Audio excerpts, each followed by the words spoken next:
First, the state government has come out swinging on the opening day of Parliament, introducing laws that will finally allow all shops across Perth to open on Sundays. Retailers have declared the move a relief for families and a triumph of common sense.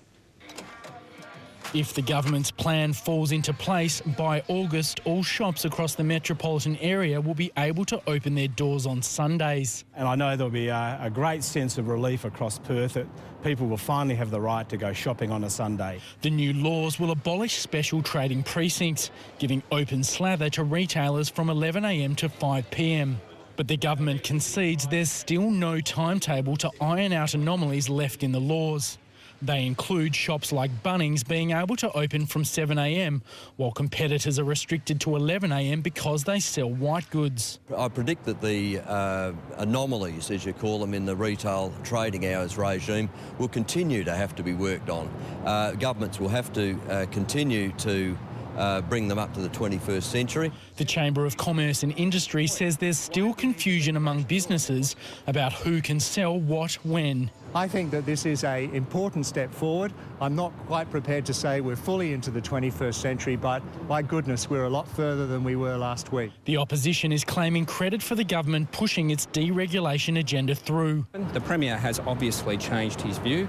His original view as Premier back in 2008 was they'd wait till after 2013. He's obviously moved in response to my offer. It will support the move provided there are no surprises in the legislation. And Michael Bennett joins us live now from Parliament House. And Michael, Sunday trading was the first thing on the Premier's agenda, but he's also outlined the rest of his plan for 2012. That's right, Craig. But what makes the trading hours announcement all the more interesting today is that at the same press conference, Colin Barnett assured reporters he wouldn't start campaigning for the 2013 election until next year, regardless of whether the electorate thinks today's announcement was a vote grabber. It looks like Colin Barnett will have no choice but to start campaigning, given that Mark McGowan's opposition is already in election mode. Now, during his 2012 agenda address to Parliament, Colin Barnett stuck with his government's hard line on crime, promising to push ahead with a controversial bikie legislation that will effectively outlaw members of motorcycle gangs from communicating with each other. He's also pushed for a conscience vote for all MPs on the prostitution bill, which will attempt to regulate the industry. And while Mr Barnett has promised there won't be any campaigning, it's clear he's already chosen his campaign slogan. Many times during his address, he promised to make WA a fairer, better and safer place to live. Just when he'll achieve those goals remains to be seen. From Parliament House, it's back to you. Evening. Perth is set to get Sunday trading within months. New laws introduced in Parliament today will mean any shop will be able to open on a Sunday between 11 a.m. and 5 p.m. Jeff Parry reports. We've bickered and fought over Sunday trading for years. Colin Barnett once opposed it, so did Mark McGowan. In 2005, we had a referendum and voted against it. But in August, Sunday trading will be here to stay. There'll be a great sense of relief across Perth that people will finally have the right to go shopping on a Sunday. Well, between 11 in the morning and 5 in the evening at least. The government has balked at removing all shopping restrictions. It's the biggest change to retail trading hours we've seen in many, many years, and it's part of a program of incremental change that this government's been pursuing. For some retailers who haven't previously been able to trade on Sundays, the changes are good, but not good enough. There are still anomalies. Hardware retailer Bunnings can trade Sundays between 7 a.m. and 7 p.m. Its newest competitor, Masters, will be restricted to 11 to 5 because it also sells fridges and washing machines. What WA Business really wants is full deregulation. So at the end of the day, shopkeepers can open whenever they want and shoppers can go and buy whatever they want whenever they want. Until now, Sunday trading was blocked by the Liberals' partner in government, the Nationals, who had unlimited trading in the country but opposed it in the city. Now, with new Labor leader Mark McGowan pledging to support Sunday trading, the Nationals' vote is irrelevant. My view is let's just get on with it. Let's get this issue over with. Jeff Parry. This is 9 News.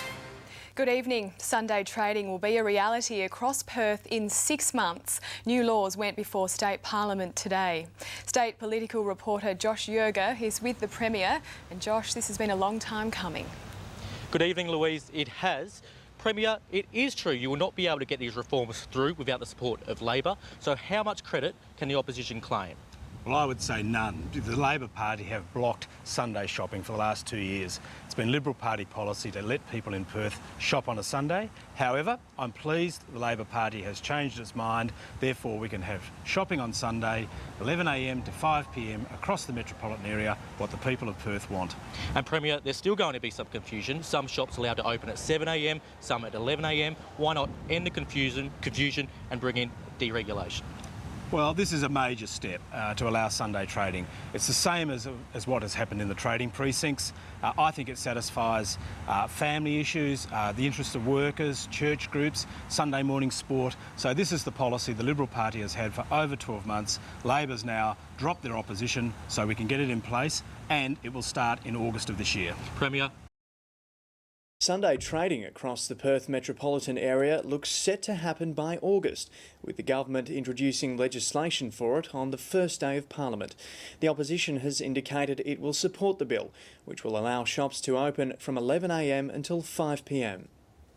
It was the first sitting day of the year with a new Labor leader, and the man he replaced appeared to enjoy his new position on the back bench, despite the Premier's taunts. You've had your day. Stay quiet up there. Just sit back and relax.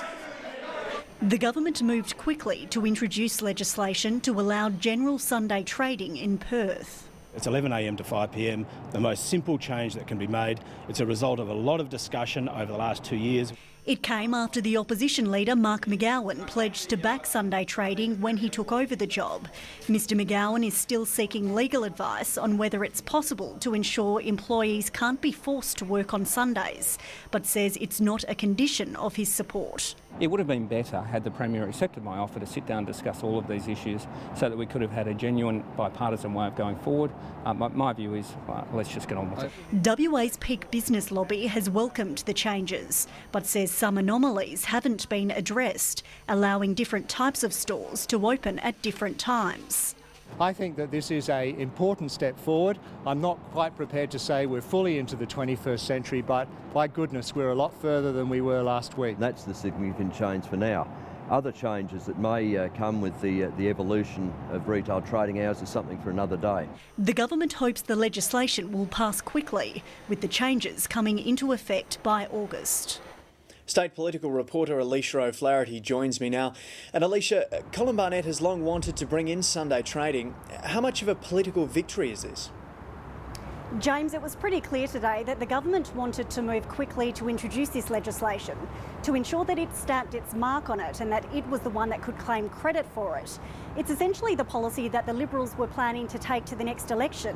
But of course, it's Mark McGowan's reversal of Labor's position that has allowed the government to act on this much sooner. But the Premier was adamant today that the Labor Party could not claim any credit for this whatsoever because it's been dragged kicking and screaming to this point. And Alicia, it was the first day of Parliament. What else did the government reveal on its agenda? James, the Premier made it clear today that he didn't intend to start campaigning for the election until early next year, but he did outline a tough law and order agenda as his other priorities for the year. And that included the prostitution bill, bikie legislation and also the lobbyist register. And he also repeatedly said while delivering his speech to Parliament today that the government was making WA a better, fairer and safer place to live. The Premier also indicated that as part of the upcoming state budget, the government would announce plans for a future fund to ensure that future generations benefit from the current period of economic development. Alicia O'Flaherty.